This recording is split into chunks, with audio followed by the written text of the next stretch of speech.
সুবহানাল্লাহ আলহামদুলিল্লাহ লা ইলাহা ইল্লাল্লাহ সুবহানাল্লাহ আলহামদুলিল্লাহ লা ইলাহা ইল্লাল্লাহ।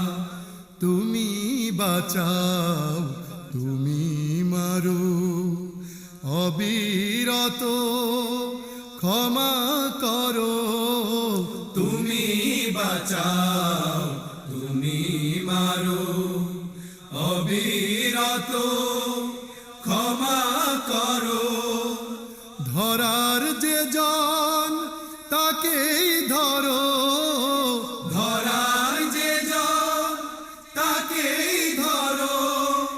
তোমার মুঠোয় সবই আল্লাহ।